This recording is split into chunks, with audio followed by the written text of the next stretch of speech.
ఆడికి పోయిన తర్వాత బాబాసాహెబ్ అంబేద్కర్ నేర్చుకున్నాడు, అయిపోయింది.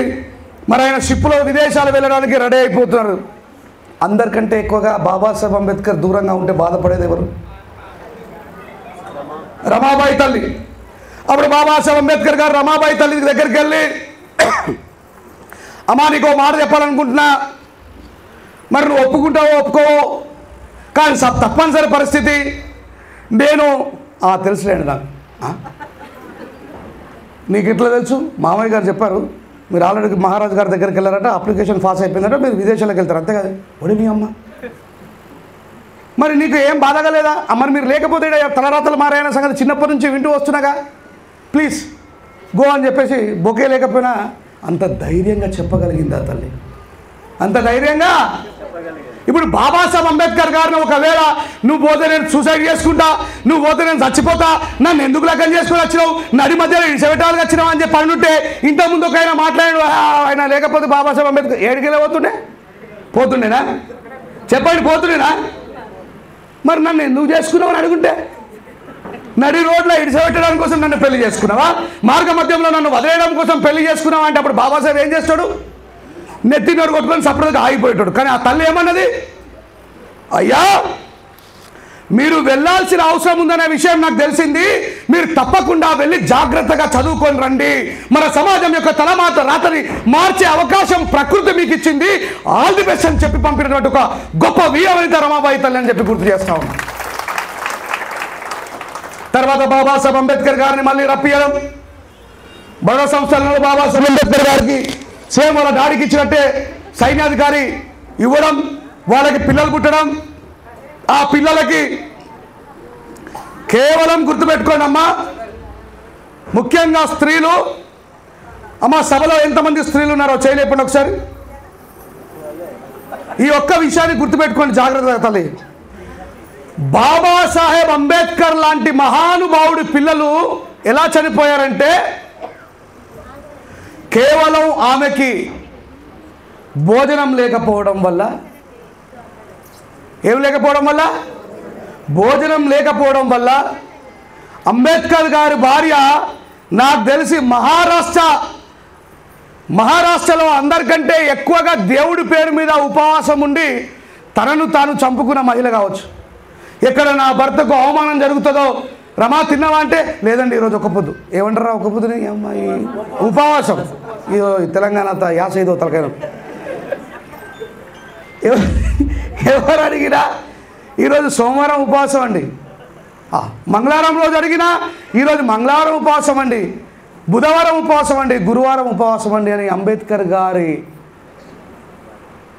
అంబేద్కర్ అనే వ్యక్తి కనీసం భార్య పిల్లలకు పట్టడి అన్నం కూడా పెట్టలేని దుర్మార్గుడు అని ఈ సమాజం అనుకోవద్దని ప్రతిరోజు ఆకలితో అలమటిస్తూ ఆ నిందని దేవుడిపై వేసినటువంటి మహానుభావురాలు తల్లి. ఆమె రొమ్ముల నుంచి పాలొచ్చేవి కావు, ఎందుకంటే ఈమె కడుపులో భోజనం లేదు కాబట్టి. ప్రతి క్షణం ఆ పిల్లల యొక్క పెదాలు ఆరిపోయేవాట. బాబాసాహెబ్ అంబేద్కర్ గారు ఒక సందర్భంలో వాళ్ళిద్దరు మాట్లాడుకుంటే చెప్తారు, ఏ తల్లైనా కన్న బిడ్డకు కనీసం పట్టడు పాలు ఇవ్వలేకపోతే అంతకంటే దుర్మార్గమైన జీవితం ఉంటుందమ్మా. ఆమెకు కడుపులో అన్నం లేక, రొమ్ములో నుంచి పాలు రాక, ఆ పాల కోసం ఆ పిల్లలు ఏడ్చి ఏడ్చి ఏడ్చి ఏడ్చి ఏడ్చి ఆమె ఒళ్ళోనే మరణించిపోయారమ్మా. ఏ తల్లైనా తన కన్న బిడ్డల్ని కాపాడుకోవడానికి ఎంత కష్టపడుతుంది, కానీ ఆమె దగ్గర వేరే మార్గం ఉందా? చనిపోయే చివరి క్షణంలో కూడా నోట్లో తల్లి రొమ్మును పెట్టుకొని చచ్చిపోయిన దుర్మార్గమైన జీవితాన్ని జీవించిన బాబాసాహెబ్ అంబేద్కర్ గారి పిల్లలు. పాలు రాకపోయినా ఆ తల్లి నోట్లోనే పెట్టింది. ఈరోజు బయట మన కోసం పలావు రెడీ అయింది. ఎన్ని త్యాగాలు! ఆ రోజు ఆ తల్లి ఎక్కడ పెళ్లి చేసుకుంది? ఈరోజు మనం ఏసీలో కూర్చున్నాం.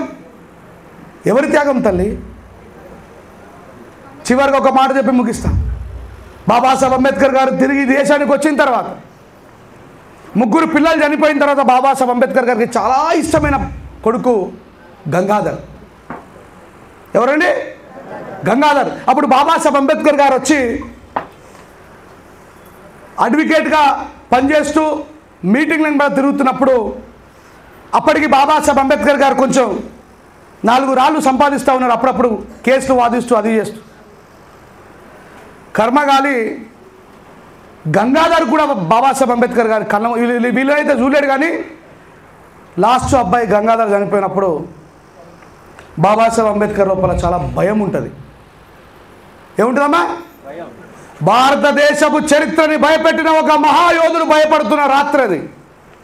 గంగాధర్ని తీసుకుపోవాలని ఆ అబ్బాయిని అక్కడ పడుకోబెట్టి ఆయనపై కప్పడానికి తెల్లగుడ్డ కూడా లేకుండా బాబాసాహెబ్ అంబేద్కర్ గారి అనుచరులు ముందర కూర్చొని, బాబాసాహెబ్ అంబేద్కర్ గారు రమాబాయి అక్కడ శవం పక్కన కూర్చొని, ఏంట్రా వీళ్ళు ఇంకా శవాన్ని లేపట్లేదు, తొందరగా దహన సంస్కారాలు జరిపించాలి కదా, ఏంటి బాబాసాహెబ్ అంబేద్కర్ గారు ఏం మాట్లాడట్లేదు ఏంటి? బాబాసాహెబ్ అంబేద్కర్ గారు నైట్ షర్ట్లో చేయి పెట్టడం, మళ్ళీ బయటకు తీయడం, మళ్ళీ చేయి పెట్టడం, మళ్ళీ బయటకు తీయడం. అప్పుడు అంబేద్కర్ గారిని చాలా సంవత్సరాల నుంచి అనుసరిస్తున్న అనుయాయులకు అర్థమైంది ఏంటంటే అంబేద్కర్ గారి జేబులో చిల్లి గవ్వలేదు.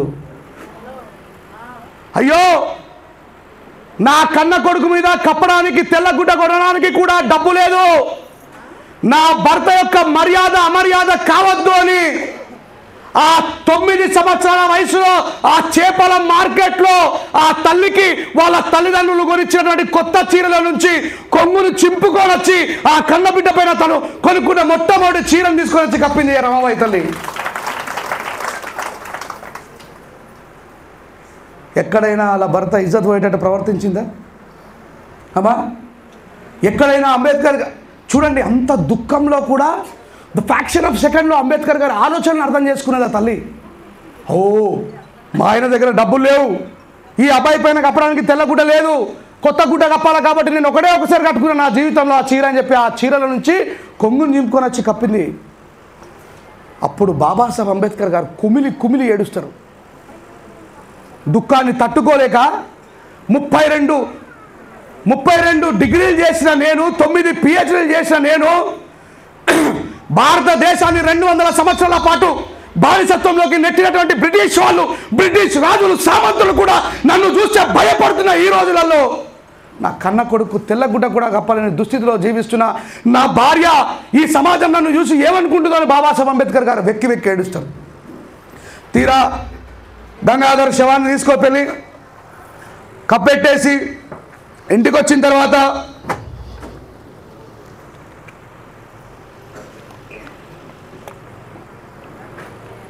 అర్ధరాత్రి 2 గంటల ప్రాంతంలో, ఎంత 2 గంటల ప్రాంతంలో అందరూ పడుకున్నారు. ఒక్క రమాబాయి తల్లి ఆ రూమ్లో నుంచి వాయిస్ మాత్రమే ఏడుస్తూ వినబడుతుంది. బాబాసాహెబ్ అంబేద్కర్ గారు బయట వాకిట్లో కూర్చున్నారు. చాలా జాగ్రత్తగా గుర్తుపెట్టుకునేది ఒకటే విషయం, దీని తర్వాత నేను ఆపేస్తా. రమాబాయి తల్లి శోకం మాత్రమే వినబడుతుంది.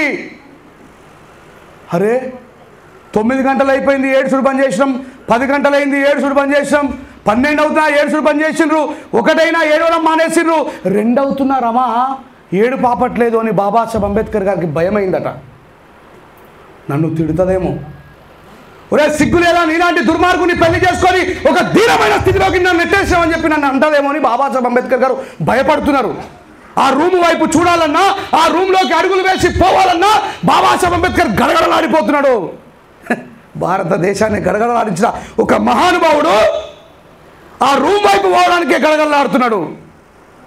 తీరా 3 గంటల ప్రాంతంలో ధైర్యం చేసి, ఒకవేళ రమాబాయి ఏడ్చి చనిపోతుందేమో అన్న భయానికి బాబాసాహెబ్ అంబేద్కర్ గారు మెల్లిగా ఆమె పక్కకి వెళ్ళి కూర్చొని ఏడుస్తూ,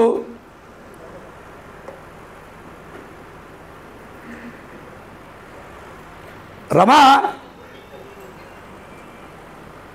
ఒక దుర్మార్గుడైన భర్తని ఎందుకు పెళ్లి చేసుకున్నాను అనుకుంటున్నావా? ఇన్ని సంవత్సరాలుగా నీ జీవితంలో కష్టం తప్ప ఏ రోజు కూడా పట్టడి అన్నం పెట్టలేకపోయినా, ఒక మంచి చీరను కూడా కొనియలేకపోయినా, నీకు ఇలాంటి దుర్మార్గుని ఎందుకు పెళ్లి చేసుకున్నా అని చెప్పేసి అనుకుంటున్నావా రమా? నన్ను క్షమించు అని ఆమె ఒళ్ళో తలబెడతాడు బాబాసాహెబ్ అంబేద్కర్ గారు. అప్పుడు ఆ తల్లి ఏమని చెప్తుందో తెలుసా అమ్మ? సాహెబ్ సాహెబ్ ఎవరి కోడళ్ళని మర్చిపోయినరా? ఏ వారసత్వం యొక్క రక్తాన్ని పంచుకొని పుట్టిందో మర్చిపోయినరా? నేను సుబేదార్ రామ్జీ సక్పాల్ కోడల్ని, నేను మహర్ వంశం యొక్క రక్తాన్ని పొలికి పుచ్చుకున్నటువంటి రమాని. నేను నా పిల్లలు చనిపోయినందుకు ఏడవట్లేదు సాహెబ్. మన ఇంట్లోనే ఇంత దీనమైన దుస్థితి ఉంటే ఈ దేశంలో ఉన్న ప్రజల్ని మీరు తప్ప ఇంకెవరు కాపాడతారని బాధపడుతున్నానే తప్ప నేను మన ఇంటి కోసం కాదు సాహెబ్ అని మాట్లాడుతుందా తల్లి. ఈరోజు భారతదేశంలో ఉన్నటువంటి ఎస్సీ ఎస్టీ బీసీ మైనార్టీల జీవితాల్లో వెలుగు రావడానికి కారణమైనటువంటి ఈ తల్లి గురించి సర్వము దానపోసి ఈ దేశంలో ఉన్న పీడితులందరి కోసం నాయకత్వాన్ని వహించి బ్రిటిష్ వాళ్ళతో ఈ దేశపు మనువాదులతో కొట్లాడిన బాబాసాహెబ్ అంబేద్కర్ గారి గురించి మనకే తెలియకపోతే ఎంత దీనమైనటువంటి దుఃఖంలో, ఎంత దీనమైనటువంటి దుస్థితిలో కూడా ఎంత గొప్పగా మాట్లాడింది ఆ తల్లి. అందుకే చెప్పిన స్త్రీలు తలుచుకుంటే ఏదైనా సాధించగలుగుతారన్నాడు డాక్టర్ బాబాసాహెబ్ అంబేద్కర్ గారు. గుర్తుపెట్టుకోండి, బాబాసాహెబ్ అంబేద్కరే ఈ దేశానికి ధైర్యం అయితే ఆ బాబాసాహెబ్ అంబేద్కర్ భయపడి పిరికి వాడిలాగా ఆమె వల్ల తల పెట్టుకొని పడుకున్నాడంటే ఆమె ఎంత గొప్ప దేశాన్ని, ఎంత గొప్ప శక్తివంతులు అర్థం చేసుకోండి. అందుకే రమాబాయి తల్లికి నేను క్షమాపణ చెప్పాలన్నాడు బాబాసాహెబ్ అంబేద్కర్ గారు. బాబాసాహెబ్ అంబేద్కర్ గారు నేను రమాబాయికి క్షమాపణ చెప్పాలన్నాడు. చివరిగా ఒక మాట చెప్పి ముగిస్తా. బాబాసాహెబ్ అంబేద్కర్ గారు భారత రాజ్యాంగాన్ని రాయాలనేటువంటి ఆకాంక్షతో అంబేద్కర్ గారిని వద్దు అని ఈ దేశంలో ఉన్నటువంటి మనవాదులంతా కూడా ఆపే ప్రయత్నంలో రమాబాయి తల్లికి చివరి గడియలు, ఇందాక అన్నగారు మాట్లాడుతూ పూర్తి విశ్లేషణ చేయలేకపోయినా దానికి కంక్లూజ్ ఇస్తా. రమాబాయి తల్లికి భయంకరమైన ఎనిమి పేషెంట్ అంటే ఇంకా గదే లొట్టపేసింది, రక్తం లేదు, బువ్వ లేదు, రక్తం లేదు, ఏడగలు ఉంటుంది. రమాబాయి తల్లికి భయం అవుతా ఉన్నది. 6-7 నెలలు అవుతున్నది. ఈయన బీహారు, ఉత్తరప్రదేశ్, ఆంధ్రప్రదేశ్, కర్ణాటక, తమిళనాడు అని దేశమంతా తిరుగుతున్నాడు. అరే నా దగ్గరికి ఎందుకు వస్తలేడు? నేను టాబ్లెట్ వేసుకున్నానా అని ఎందుకు అడుగుతలేడు? రమా నువ్వు భోజనం చేసినావా అని చెప్పి ఎందుకు అడుగుతలేడు అని బాబాసాహెబ్ అంబేద్కర్ గారి దగ్గర పనిచేసిన రత్తుకు చెప్తుంది ఒక మాట. రత్తు, నాకు అర్థమవుతుంది నేను తొందరలోనే మరణించబోతున్నానని. నాకు అర్థమవుతుంది నేను త్వరలోనే మరణించబోతున్నానని. నా ఆరోగ్యం క్షీణించింది. బాబాసాహెబ్కు నా మాటగా చెప్పవా? ఆయనను చూడకుండానే చచ్చిపోతానని భయం అవుతుంది నాకు. అమ్మా ఏందమ్మా అట్లా మాట్లాడతారు మీరు? నిజం రత్తు, నాకు భయం అవుతుంది, ఖచ్చితంగా చెప్పు, ఎట్లన్నా సరే కన్వే చేయి ఈ మెసేజ్ అంటే. రాత్రి 12:30 తర్వాత వచ్చిన బాబాసాహెబ్ అంబేద్కర్ గారికి చెప్తారు, అయ్యా అమ్మ లోపల ఏ రోజు కూడా అలా వణుకుతూ మాట్లాడినటువంటి రోజు నేను చూడలేదు. అమ్మ చాలా భయపడుతుంది, చాలా దీనంగా అడిగింది సాహెబ్. ఏదేమైనా రేపు బాబాసాహెబ్ అంబేద్కర్ గారిని నాతో మాట్లాడమనండి అని. బాబాసాహెబ్ అంబేద్కర్ గారు పొద్దున్నే 6:30-7 గంటల ప్రాంతంలో వచ్చి రమా అనగానే ఆ తల్లి కళ్ళు తెరిచి, సాహెబ్ ఎలా ఉన్నామని అడగలే. ఏం జరుగుతుంది దేశంలో? మన వాళ్ళకి విముక్తి వస్తుందా? ఆ విముక్తి వైపు మీరు ప్రయాణం చేస్తున్నారా? చేస్తున్నారమ్మా. మనం అనుకున్నది సాధించడం చాలా తొందరలోనే అయ్యేలాగుంది. ఈ దేశానికి రాజ్యాంగం రాసే అవకాశం నాకు ఇవ్వబోతున్నారు. ఇంకా ఎంతమంది ప్రభుత్వాలు మారినా, ఎన్ని ప్రభుత్వాలు మారినా, ఎంతమంది ప్రధానమంత్రులు మారినా ఈ హక్కులని శాసనాలుగా చేస్తున్నా, నేను మరణించిన తర్వాత కూడా వాటిని తొలగించాలనేటువంటి పకడ్బందీ ప్లానులుగా దాన్ని రాయబోతున్నానని చెప్పినప్పుడు చాలా సంతోషంతో, అవునా ఇన్ని రోజుల మన కళ నెరవేరబోతుందా అని మాట్లాడుతూ, సాహెబ్ నేను ఇన్ని సంవత్సరాలలో ఎప్పుడైనా నేను మీకు బాధ కలిగించినా? లేదు రామా. ఎప్పుడైనా నేను మిమ్మల్ని ఇబ్బంది పెట్టినా? లేదు రామా. ఎప్పుడైనా నేను బాధ పెట్టినా? లేదు రామా. ఎందుకట్లా మాట్లాడుతున్నావు? మరి ఎందుకు గత 6 నెలలుగా కనీసం నాతో మాట్లాడడానికి కూడా మీరు రావట్లేదు అని అడిగితే, నీ క్షీణిస్తున్న ఆరోగ్యాన్ని చూస్తూ నువ్వు మరణించబోతున్నావు అనే విషయాన్ని తెలుస్తున్న నాకు, నువ్వు మరణిస్తే ఈ ప్రపంచమంతా చీకటిగా మారితే నా కోసం వెలుగులాగా దీపం పట్టుకునే మరో వ్యక్తి లేదు కాబట్టి నేను నిన్ను చూడడానికి భయపడుతున్నా రమా అని మాట్లాడితే అప్పుడు ఆ తల్లి ఒకటే మాట చెప్పింది, ఆ రోజు మీ నుదుటి మీద వర్షం పడకుండా ఆపగలిగినా నా జీవితం మొత్తం కూడా మీకే ధార పోసినాగా ఒక్క విషయం తెలుసుకుందామని అనుకున్నా అని చెప్పి ఆ రోజు సాయంత్రమే చనిపోయింది ఆ తల్లి. అంటే చిన్న వయసులో నేను మీ దగ్గరికి వచ్చి అంటే చనిపోయేటప్పుడు సాటిస్ఫాక్షన్ లేదు నాకు, ఎందుకు 6 నెలల నుంచి నాకు దూరం పెడుతున్న పెద్ద ఆయన, నన్ను ఎందుకు పట్టించుకోవట్లేదు, పుష్కలను ఏమైనా తప్పు చేసినా అని చెప్పి అనుకున్నా. ఇక నేను చచ్చిపోయినా సరే అని చెప్పి అనుకున్నది. ఆమె మనసులో ఎంత ఆవేదన ఉన్నదో తెలియదు, కానీ ఆ రోజు సాయంత్రమే రమాబాయి తల్లి చనిపోయింది. దాని తర్వాత బాబాసాహెబ్ అంబేద్కర్ గారు 4 నెలలు బయటకు రాలేకుండా చాలా కష్టాలు పడ్డారు. అంటే కొద్దిమంది మూర్ఖంగా మాట్లాడుతున్న వాళ్ళకి స్త్రీ యొక్క పాత్ర ఎంత అమూల్యమైందో ఎంత గొప్పదైందో తెలియదు. అలాంటి వాళ్ళు బహుశా స్త్రీలను గౌరవించరేమో నాకు తెలియదు, కానీ ప్రతి స్త్రీ కూడా పురుషుణ్ణి అర్థం చేసుకోవడంలో, ఇంటిని ఒక సక్రమమైన మార్గంలో నడపడంలో, ఆ ఇంటాయనని సక్రమమైన మార్గంలో నడిపించడంలో ఆ స్త్రీ గొప్పదైనప్పుడే ఆ ఇల్లు గెలుస్తుంది, ఆ స్త్రీ గొప్పదైనప్పుడే ఆ దేశం గెలుస్తుంది. ఆ తల్లి చేసిన త్యాగం వల్లే ఎస్సీ ఎస్టీ బీసీ మైనార్టీల ప్రజలకు హక్కులను ఇవ్వగలిగిన బాబాసాహెబ్ అంబేద్కర్ గారు అనే విషయాన్ని గుర్తుపెట్టుకొని ఆ రమాబాయి ఒక సంఘాన్ని స్థాపించుకున్న మీరు ఆమెలాగే మీ భర్తల్ని అర్థం చేసుకొని, సమాజాన్ని అర్థం చేసుకొని, మన జీవితమే దుఃఖమయమైన జీవితం, మన జీవితమే దుఃఖమయమైన జీవితం. మనల్ని వేలాది సంవత్సరాలుగా హింసించరు, మనల్ని వేలాది సంవత్సరాలుగా బాధ పెట్టరు, మనల్ని వేలాది సంవత్సరాలుగా అవమానిస్తూనే ఉన్నారు. అవమానాలు నాకు లేవనుకున్నారా? అవమానాలు తనకు లేవనుకున్నారా? అవమానాలు అమ్మకు లేవనుకున్నారా? అవమానాలు మన అందరికీ ఉన్నాయి. ఏ సమాజం కోసమైతే నాయకత్వం వహిస్తామో, ఎటువైపు రజనీ గారు ఉన్నారా? ఏ సమాజం కోసం, ఇప్పుడు నేను శ్రీమద్భాగవతం ఏది విష్ణు కథామృతం ఆలకించిన మోక్షము సగు చరితం నవరస భక్తి సుధాభరితము బాపనంలాగా వాడిన నేను మా ఇంట్లో కూర్చొని అద్భుతంగా పాటలు రాసుకోగలుగుతా, అద్భుతంగా పాడగలుగుతా. నేను ఈ సమాజాన్ని ప్రశ్నించి ఏ సమాజం చేతనైతే మన సమాజం అంటరానితనానికి నిత్యం గురవుతుందో వాళ్ళ కోసం పోరాడినందుకే కదా నా ఇంటి మీద దాడి జరిగింది, అవునా కదా? నన్ను చివరి రోజు వరకు కాపాడుకొని నేను లాస్ట్ రోజు భోజనం చేసి అమ్మ వాళ్ళ ఇంట్లోనే, మన భానుమతి అమ్మవారి ఇంట్లోనే గట్టిగా చప్పట్లు కొట్టాను. రేంజర్ల రాజేష్నే కాపాడిన వాళ్ళు. సో ఇవి బాబాసాహెబ్కు తప్పలేవు, బాబాసాహెబ్ అంబేద్కర్ గారి కంటే ముందు పుట్టిన మహాత్మా పూలే గారికి తప్పలేవు, ఆయన సహచర్య సావిత్రిబాయి పూలేకు తప్పలేవు, మనకు తప్పవు. గుర్తుపెట్టుకొని ఎవడెవడైతే వీడి వల్ల ఏమి కాదు కాదు కాదు కాదు అని అంటారో వాళ్ళ ముందరనే ఏదన్నా చూపించినప్పుడే మన విజయం. వీళ్ళు ఏంది రమాబాయి సంఘం అని పెట్టుకున్నారు, వీళ్ళతో ఏమవుతుంది అని అనుకున్నారా లేదా? మరి ఎవరూ చేయలేని ఒక సాహసోపేతమైన చర్య రమాబాయి తల్లి విగ్రహాన్ని పెట్టి చూపెట్టారు. అది కాదా మీ విజయం? 5 రాష్ట్రాల్లో అత్యంత బిజీగా ఉండే రేంజర్ల రాజేష్ని రప్పించగలిగారు. ఇది కాదా మీ విజయం? అనర్గళంగా మాట్లాడగలిగే మీ సహోదరి కూడా ఇక్కడి వరకు రప్పించుకోగలిగారు. ఇది కాదా మీ విజయం? 90% జరిగే పాజిటివ్ ఎనర్జీని ఎంజాయ్ చేయండి, 10% నెగిటివ్ని ఎంజాయ్ చేయదు. పక్కన ఇట్లా అనేయాల. ఈ కార్యక్రమం సక్సెస్ అయిందా కాలేదా? అందరం హ్యాపీగా మనం రమాబాయి తల్లి విగ్రహాన్ని ఆవిష్కరించుకున్నామా లేదా? అయ్యో ఎమ్మెల్యే గారి కంటే ముందే మాట్లాడకపోతే అందరూ వెళ్ళిపోతారు అనుకున్నారు. కెమెరా దింపి చూపెట్టరా ఎమ్మెల్యే గారి తర్వాత అందరు ఉన్నారో లేదు? జయభీం చెప్పండి గట్టిగా, జయభీం చెప్పండి గట్టిగా. వీళ్ళు ఎమ్మెల్యే గారి కోసం వచ్చిన జనాలు కాదు అని నిరూపించారు. ఇది కాదా మాతా రమాబాయి ఫౌండేషన్ యొక్క విజయం? ఇట్లా పాజిటివ్ ఎనర్జీని ఎంజాయ్ చేయండి.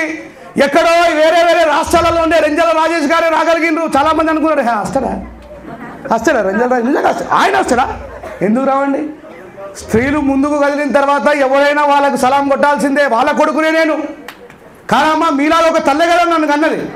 మరి మీరు చేస్తున్న దానికి సహకారం అందించకపోతే నా జ్ఞానము, నా గొంతు, నా తెలివి ఎందుకు ఇంకా ఎవరి దగ్గర తాకట్టు పెట్టుకోవడం కోసం కాదు కదా. ఈ తల ఒకవేళ దించాల్సి వస్తే మహానుభావుడి దగ్గర తప్ప నా కొడుకు దగ్గర దించాను నేను.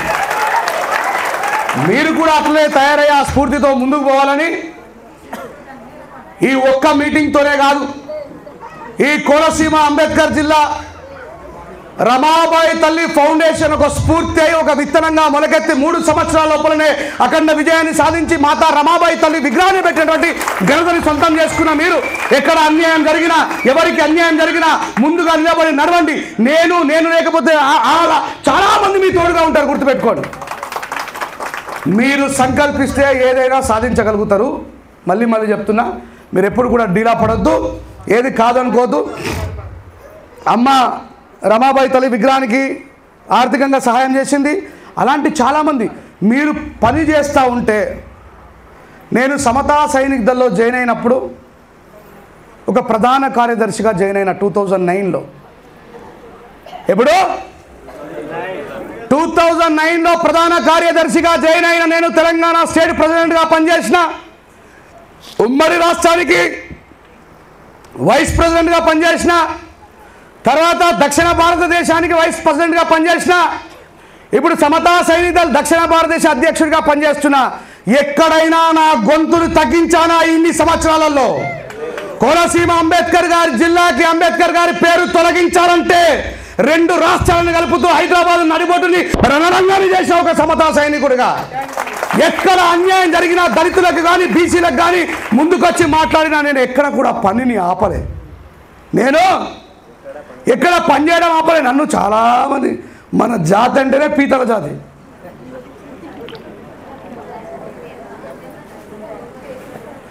అర్జున్ గారు చెప్పిన ఒక గొప్ప మాట నాకు బాగా నచ్చింది. ఆమె government employee, I have some boundaries. నేను ఒక గవర్నమెంట్ ఎంప్లాయీని, నాకు కొన్ని బౌండరీస్ ఉన్నాయి, నేను చేయలేని బౌండరీని నా భార్య ముందుకు తీసుకుపోవాలి ఈ సమాజం కోసం అని చెప్పి అంబేద్కర్ గారి వల్ల తిండి తింటుండు కదా. కోట్లాది మంది ఉద్యోగస్తులు బాబాసాహెబ్ అంబేద్కర్ గారి తిండి తిని మర్చిపోయిన లుచ్చనా కొడుకుల కంటే దుర్మార్గుల కంటే కోట్లాది రెట్లు గొప్పడిన ఇట్లాంటి వాళ్ళు కావాలా ఈ సమాజానికి? గుర్తుపెట్టుకొని బాబాసాహెబ్ అంబేద్కర్ గారు ఒక సందర్భంలో చెప్తారు, నేను ఇచ్చినటువంటి రిజర్వేషన్ ఫలితాలు పొంది ఉద్యోగాలు పొందినటువంటి చాలా మందిలో వాళ్ళని చూస్తున్నప్పుడు నాకు ఒక మాట చెప్పాలనిపిస్తుంది. Who are the people doing government job, they are alternately slaves of the government అని బాబాసాహెబ్ అంబేద్కర్ గారు. ఎవరైతే గవర్నమెంట్ తిండి తింటున్నారో వాళ్ళు గవర్నమెంట్ బానిసత్వాన్ని వహిస్తున్నారు. ఇట్లా బానిసలు అయ్యే వాళ్ళని కాదు, రాజులు చేయాలని చెప్పి కలలుగన్నాను బాబాసాహెబ్ అంబేద్కర్ అన్నాడు. కానీ నేను చూసిన చాలా మందిలో who was the people doing government job, they are alternately slaves of the government కాదు. ఆయనలో ఉన్న ఆలోచనని ఆయన భార్య రూపంలో ఈ సమాజానికి అందించే వాళ్ళు కూడా వచ్చిందనే విషయాన్ని గుర్తుపెట్టుకోండి.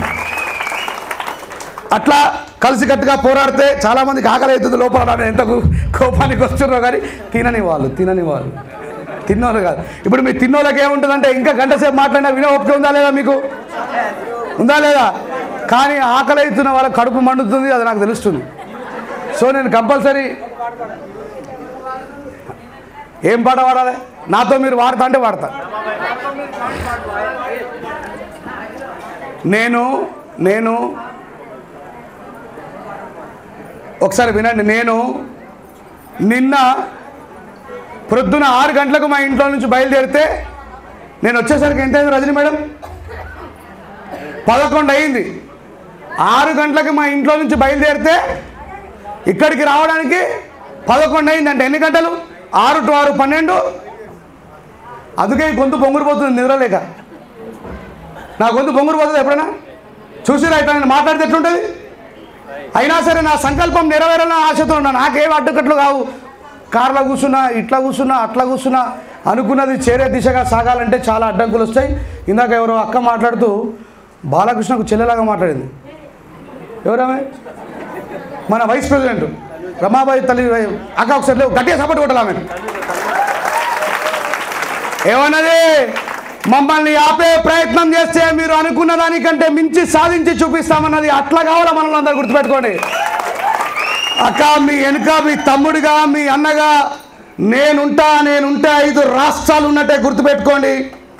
చిన్న చిన్న ఊరకుక్క పిల్లల కోసం మీరు సమాధానాలు చెప్పొద్దు. మీరు బాబాసాహెబ్ అంబేద్కర్ గారు వారసులు అనే విషయాన్ని గుర్తుపెట్టుకోండి. మాట్లాడుతున్నవాడు మాట్లాడుతూ అక్కడే ఉంటాడు. వాడు చూస్తుండగా 3 సంవత్సరాల్లోనే తల్లి విగ్రహం పెట్టిన వాళ్ళు ఇందాక ఆయన మాతా రమాబాయి ఫౌండేషన్ పేరు మీద ఒక ఏంటది అది కట్టిస్తానన్నాడు. సో అంటే మీరు ఐక్యతగా ఉంటే రాజకీయ నాయకులు మీకు సలాం కొడతారు, గుర్తుపెట్టుకోండి. ఐక్యత చాలా గొప్పది. అందుకే బాబా ఈరోజు మన ఐక్యతను ఎట్లా చెల్లాచెదురు చేస్తున్నారో మీరు చూస్తూ ఉంటారు. సో దానికోసం వేరేలా నేను ఇక్కడ మాట్లాడితే ఓహో మాట్లాడినాయో రంజల్ రాయ్ అంటారు. ప్రతి ఒక్కరికి సమానం చెప్తాం. బాబాసాహెబ్ అంబేద్కర్ గారు వారసుడు, ఎవరికి భయపడు. నేనైతే నా జీవితం మొత్తం కూడా మనువాదులకి ధీటైన సమాధానం ఇచ్చిన, మనువాదులతో నిరంతరం పోరాటం చేసిన. ఏం చేస్తారు? లోటపీసు చచ్చిపోతాం అందరం. ఎవరైనా బతుకుతారా అమ్మా చివరి దాకా? చావడానికంటే ముందు ఏం చేసినామనే చరిత్ర, ఆ పిచ్చుక వారసత్వాన్ని నేను కూడా కొనసాగించిన. అందుకే నేను ఎవరికి భయపడరు. సో మీరు అట్లా అందరూ ముందుకు పోవాలని, మీ పిల్లలకి కూడా బాబాసాహెబ్ అంబేద్కర్ గారి విధి విధానాలను చదివించాలని. అంబేద్కర్ గారిని చదివితేనే ప్రజ్ఞావంతులం అవుతాం. అంబేద్కర్ గారి చదువు వేరు, మనం చదువుకునే చదువు వేరు. ఉద్యోగాని కోసం చదువుకునే చదువు వేరు, ఉద్యమాల కోసం చదువుకునే చదువు వేరు. గుర్తుపెట్టుకోండి. బాబాసాహెబ్ అంబేద్కర్ గారు మన జీవితాలకు వస్తే మనం ఎంఆర్ఓతో మాట్లాడచ్చు, కలెక్టర్తో మాట్లాడచ్చు, మినిస్టర్తో మాట్లాడచ్చు, సీఎంతో మాట్లాడచ్చు. బాబాసాహెబ్ అంబేద్కర్ గారి గురించి తెలుసుకోవడం అంటే ఈ దేశం యొక్క రాజ్యాంగం గురించి తెలుసుకోవడం. బయట వ్యక్తులందరూ కూడా అంబేద్కర్ అనే వ్యక్తి మాలమాదిగల నాయకుడు, అంబేద్కర్ రాసిన మహోన్నతమైన భారత రాజ్యాంగం కేవలం మాలమాదిగల పుస్తకంగా చిత్రీకరిస్తున్నారు. వాటిని తిప్పికొట్టాలంటే మీరు అనుకుంటారు టీవీలలో నేను మాట్లాడుతుంటే వా ఏం మాట్లాడుతున్నాడు రా మా రంజల్ రాయేషన్ అని. ఆ రెస్పాన్సిబిలిటీ మీది కాదా? నేను ఒక్కరిని వరి చచ్చిపోనా? మీరంతా కూడా తీసుకోవాలి కదా. డాక్టర్ కదిరి కృష్ణ అనేటువంటి వ్యక్తి చెప్పినటువంటి అంబేద్కరిజాన్ని పట్టుకునే కదా నేను అట్లా తయారైనా. సో ఇదంతా కూడా మన సమిష్టి కృషితో మాత్రమే విజయం సాధిస్తామనే విషయాన్ని గుర్తు చేస్తూ ఏం పాట పాడుకుందాం? రమాబాయి తల్లి పాట మీరు ఎట్లా పాడతారు? మీకు రాదుగా. ఓ మంచి పాత పాట, ఓ పల్లవి ఒక చరణం పాడుకుందాం అందరం.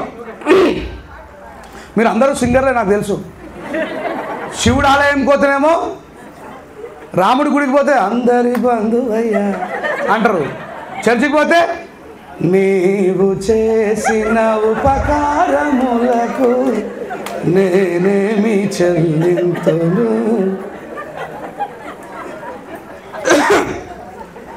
మంచి మంచి మల్లెలేరి మల్లె పూల దండాలల్లి. అందరు చప్పట్లు కొట్టుకు వాడాలి. చప్పట్లు ఎట్లా కొట్టాలంటే, ఇద్దరు పంతులు ఒక ఊరుకు కచేరీ చేయడానికి పోయినట. ఇద్దరు పంతులు ఒక ఊరికి కచేరీ చేయడానికి పోయినట. మధ్యాహ్నం మంచి ముద్దపప్పు ఆవకాయ పెట్టిరట. సాయంత్రం పడుకొని లేచిన తర్వాత ఒక తబలా చదువుకుంటున్నట, ఇంకొకైనా మైకు చదువుకుంటున్నట. అయితే మెల్లిగా తబలా కొట్టేటైనా గ్యాస్ వదిలిండట తుస్సుమని. ఒడి నీ అమ్మ హాలంతా కంపు కంపు వాసన వస్తుందట. ఆవిడ ఏమన్నాడంటే చూడండి, ఇద్దరు పంతులు మాట్లాడుకునే భాష ఎట్లుంటుందంటే, ఈ మైకు చదువుకునేట అంటుంటావు నీ అమ్మ వాసన వాసన. ఈ తబలా కొట్టేటని అంటుంట నేనే నేనే. కిందున్న వాళ్ళందరూ కూడా ఎంత రాగయుక్తంగా పాట పాడుతున్నారు ఇద్దరు అని చెప్పి సప్పట్లు కొట్టారట. గా సప్పట్లు కాదు కొట్టాల్సింది, లయబద్ధమైన సప్పట్లు కొట్టాలి. చలో రెడీయా? జై భీమ్. మంచి మంచి మల్లెలేరి మల్లె పూల దండాలల్లి. చాలా ముండోని, మీ వాయిస్ రాకపోతే నేను ఆపనే ఆప. మంచి మంచి మల్లెలేరి మల్లె పూల దండాలల్లి. వాళ్ళతో వాడిపించడం మన లక్ష్యం. మంచి మంచి మల్లెలేరి మల్లె పూల దండాలల్లి.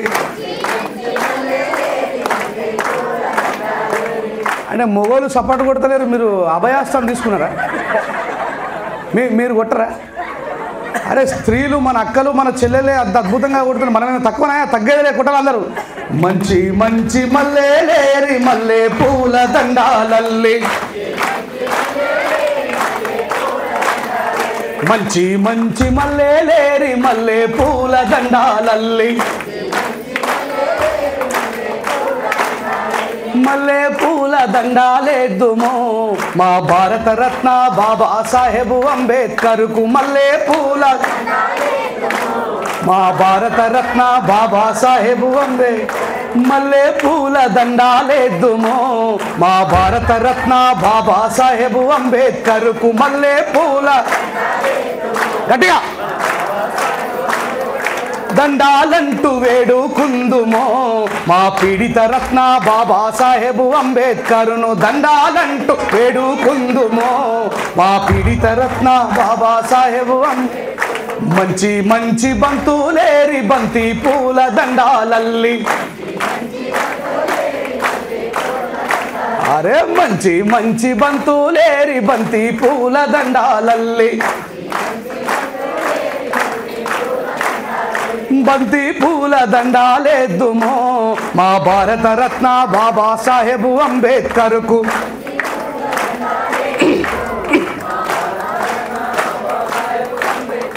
దండాలంటూ వేడుకుందుమో మా పీడిత రత్న బాబాసాహెబ్ అంబేద్కర్ను దండాలంటూ వేడుకుందుమో మా పీడిత రత్న బాబాసాహెబ్. అట్లా ఈ మాట ఎందుకు చెప్పిన, ఈ పాట ఎందుకు పాడిపించిన అంటే నేర్పిస్తే ప్రతి ఒక్కటి నేర్చుకోగలిగేటువంటి సామర్థ్యం ఉన్న వ్యక్తులం మనం. అట్లాగే అంబేద్కర్ గారిని మీ మెదడులో నాటడం కోసం నా వంతు కృషి చేసి మీ బిడ్డగా ఇంత దూరం ప్రయాణం చేసిన మాతా రమాబాయి ఫౌండేషన్ వాళ్ళకి, నా మీద ప్రేమతో గౌరవంతో నమ్మకంతో నన్ను ఇంత దూరం పిలిపించిన ప్రతి అక్కకు చెల్లెకు నేను రజనీ గారికి చాలా సందర్భాల్లో చెప్పాను. నిజంగా కోనసీమలో ఆ కొబ్బరి చెట్ల మధ్యలో మా అక్క చెల్లెలందరూ కూడా బ్లూ కలర్ సారీస్ కట్టుకొని నిలబడితే నిజంగా ఒకప్పుడు సింధు నాగరికత చరిత్రలో మా లేడీ వారియర్స్ ఎట్లా ఉన్నారో నేను చూడలేకపోయిన కథలు విన్నా కానీ నా కళ్ళ ముంగట కనబడే సాక్షాత్కారాన్ని ఇచ్చిరు మేడం నిజంగా అని చెప్పి చాలా సందర్భాల్లో మేడం చెప్పిన. దాని తర్వాత నేను ఒక నాలాంటి లేడీ డైనమిక్ స్పీకర్ని చూసినా ఈ మాట ఇంకా ఎంతమంది డైవర్ట్ చేసుకొని మాట్లాడతారో తెలియదు కానీ ఆమె లేడీ రెంజల్ రాయేష్ లాగానే మాట్లాడిందా, మాట్లాడలేదా? సో మనని మనం ప్రోత్సహించుకోకపోతే మనని ఎవరు ప్రోత్సహించరు. వీలైనంత ఎక్కువగా క్యాంపులకి, క్యాడర్ క్యాంపులకి ఆమెను పిలిపించుకోండి. ఆమెలాగే ఇంకా ఎంతమంది అక్క చెల్లెళ్ళు మంచిగా మాట్లాడే వక్తలున్నా పిలిపించుకోండి. మేము ఎప్పుడు మీరు పిలిచినా వస్తాం. జ్ఞానార్జన చేయకుండా మనం ఏదీ సాధించలేం. నిరంతరం నేర్చుకుంటూ ఉండాలా. ఈ ఒక్కరోజు కార్యక్రమం పెట్టడంతోనే ముగిసిపోయింది కాదు. మరొకసారి రజనీ గారికి చెప్తా ఉన్నానండి, గుర్తుపెట్టుకోండి. ఒక బండరాయిని ఒకరోజు గుళ్ళో ఉన్నటువంటి విగ్రహము కడప రెండు మాట్లాడుకుంటున్నాయట. చూసావురా, నిన్ను నన్ను అదే ఏట్లో నుంచి తీసుకొని వచ్చారు, నీ అమ్మ నన్ను అందరూ తొక్కుకుంటా పోతున్నారు, నిన్ను మొక్కుతున్నారు అని చెప్పన్నారట. ఎవరు? రెండు రాయిలు మాట్లాడుకుంటున్నాయట.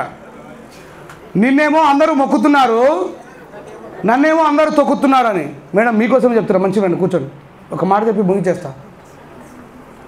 నిన్ను నన్ను ఒకటే చోటు నుంచి తీసుకొచ్చిరు, నువ్వు రాయివే నేను రాయినే, కానీ నన్ను తొక్కుతున్నారు, నిన్ను మొక్కుతున్నారు అంటే ఆ లోపలున్న రాయి సమాధానం చెప్పిందట. నీ అబ్బా, నేను 4 దెబ్బలు కొడితే నువ్వు గడపవైనవు, నన్ను 400 దెబ్బలు కొడితే శిలనైనరా. నిన్ను 4 దెబ్బలు కొట్టిండు, 1 2 3 4 కొట్టగానే నువ్వు గడప అయిపోయినావు. నీ తీసుకుపోయాడు వాడేసి నన్ను ముక్కు చెక్కడం కోసం, చెవు చెక్కడం కోసం, నా కన్ను చెప్పడం కోసం వాడు నన్ను కొట్టి కొట్టి కొట్టి కొట్టి ఇంత అందంగా తయారు చేసినని. దెబ్బలు తలగకుండా ఎవరం కూడా గొప్ప వాళ్ళం కాము. ఆ చిన్న మీరు కడపలాగా ఉండాలనుకుంటున్నారా, దేవుడు విగ్రహంలాగా ఉండాలనుకుంటున్నారా?